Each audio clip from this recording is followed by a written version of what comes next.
Bonjour à tous, j'espère que vous allez bien.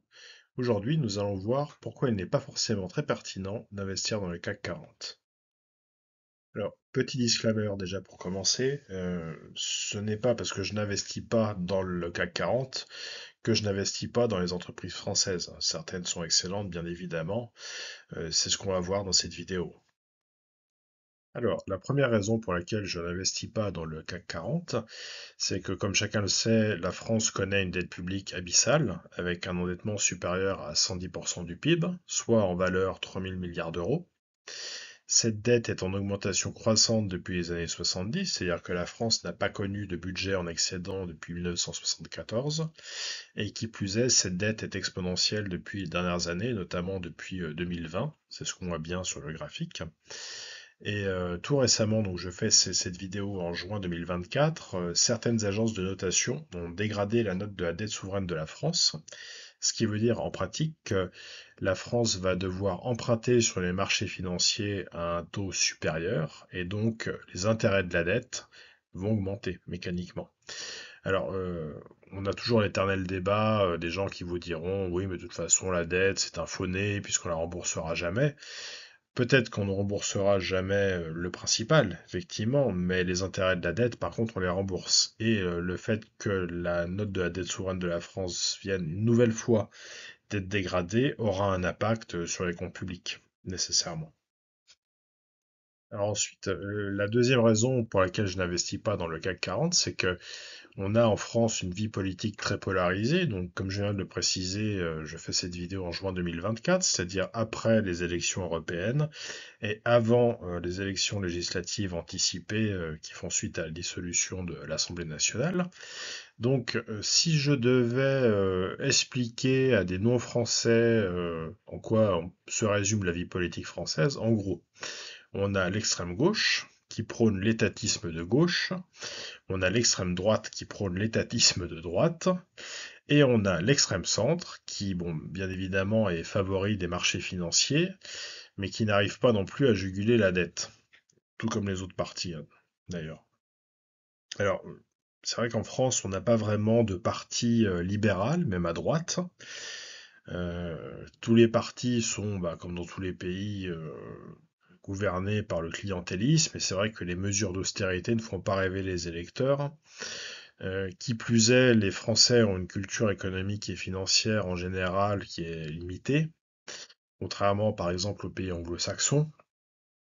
Donc, vendre ce genre de mesures pour apurer les finances publiques, c'est-à-dire vivre quelques années difficiles pour se relever, c'est pas forcément quelque chose qui est très bien entendu par la population. Il y a quand même cette idée dans la population générale qu'il suffit de faire marcher la planche à billets et tout ira mieux. Ce qui fonctionne pas comme ça, hein.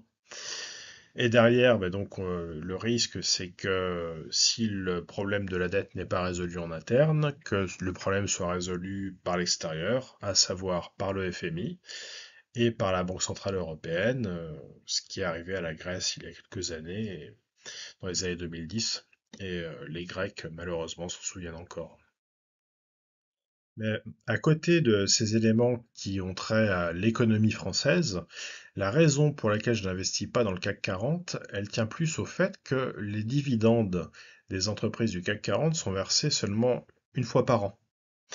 Alors, étant investisseur multimarché, c'est vrai que quand on regarde aux États-Unis, les entreprises cotées aux USA versent les dividendes en général tous les trimestres.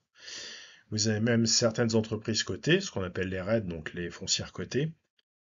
Certaines versent les dividendes mensuellement, puisqu'elles encaissent des loyers mensuellement, elles reversent donc les dividendes mensuellement à leurs actionnaires. Au pire du pire, euh, vous allez percevoir vos actions semestriellement. Ça, c'est vraiment dans le pire des cas. Mais c'est vrai qu'il y a quand même une tradition sur les marchés boursiers américains pour verser les dividendes au trimestre. Alors qu'à contrario, les entreprises cotées à Paris versent toutes invariablement les dividendes une fois par an, comme pour l'IVA, Donc le livret A, vos intérêts sont calculés sur votre livret A tous les mois, le 1er et le 16 du mois. Mais ceci étant, vous ne voyez la couleur de vos intérêts qu'une fois par an, en janvier. Pour le PEL, même punition. Et pour l'assurance vie à la papa, même punition. Donc personnellement, moi, c'est quelque chose qui me dérange un peu. C'est quelque chose que je trouve un petit peu poussiéreux parce que derrière il y a un petit peu cette idée très franco-française selon laquelle, bon, l'investissement c'est un complément de revenu. Le Saint Graal, c'est quand même d'avoir un CDI, travailler jusqu'à 67 ans, et bon, accessoirement à côté investir un peu, et puis une fois par an, bonne année, on perçoit sa dividende. Oui, bon. Euh, alors qu'aux États-Unis, quand même, ils ont une approche un peu plus dynamique. L'idée qu'on peut vivre aussi de ces investissements, finalement, si on se débrouille bien. Et l'idée que récompenser les actionnaires en leur permettant de voir la couleur de leurs dividendes plus régulièrement, bah, c'est encourager l'investissement aussi. Alors, ceci étant dit, ce n'est pas un diatribe, comme je l'ai dit précédemment, contre les entreprises françaises, parce qu'il y a de nombreuses multinationales françaises qui sont très bien gérées, qui servent d'un bon taux de dividende, et bah, tout simplement parce que elles font l'essentiel de leur chiffre d'affaires à l'international. Les entreprises comme AXA, L'Oréal, LVMH, Total, j'en passe et des meilleurs, sont exposées au monde entier et bien évidemment, elles font leur CA hors de France. Ceci est d'autant plus vrai qu'on peut investir dans les fleurons français autrement que par le CAC 40, hein, en passant par l'indice français. Il existe plusieurs solutions alternatives. Alors, la première, c'est le private equity, mais ça concerne uniquement les entreprises non cotées, par exemple des fintechs françaises. Une solution qui est très très avantageuse, c'est ce qu'on appelle les ADR. Donc, ADR, c'est American Depository Receipt, ce qui sont des autorisations qui permettent aux entreprises non américaines, donc dont le siège n'est pas aux États-Unis, d'obtenir une cotation secondaire à la bourse de New York. Alors, un exemple qui vient en tête, c'est Total Energy. C'est-à-dire que si vous achetez des actions Total Energy cotées au New York Stock Exchange, vous allez percevoir vos dividendes une fois par trimestre, comme pour n'importe quelle action américaine. Et ça, c'est quelque chose que personnellement, je trouve très avantageux. Alors, bien évidemment, certaines entreprises françaises ont des ADR, mais c'est pas propre aux entreprises françaises. C'est n'importe quelle entreprise non américaine, n'importe quelle entreprise étrangère peut demander à bénéficier d'un ADR pour être exposé au marché boursier américain. Et ensuite, il y a aussi la solution des ETF Stocks. Donc, Stocks, c'est l'indice boursier européen, qui ont souvent des entreprises françaises performantes dans leur portefeuille. Donc, si je prends l'exemple de l'ETF Stocks Oil and Gas, dans cet ETF, vous allez retrouver BP, British Petroleum, vous allez avoir notamment Shell, Royal Dutch Shell, qui est une entreprise anglo-néerlandaise, et vous allez avoir Total Energy. Donc c'est un très bon moyen de s'exposer aux entreprises françaises sans pour autant investir dans le CAC 40. Et enfin, il y a le fait que Paris est une place de marché secondaire par rapport à New York, donc le New York Stock Exchange et le Nasdaq, qui reste la principale place de marché du monde. Quoi qu'en disent les BRICSophiles, il n'est pas du tout certain que les BRICS arrivent à concurrencer ni le dollar US, ni les places de marché américaines dans les prochaines années. Parce que finalement, dans les BRICS, la seule vraie puissance économique qu'il y a, c'est la Chine, hein. Tous les autres sont quand même des nains économiques, avec tout le respect que j'ai pour eux.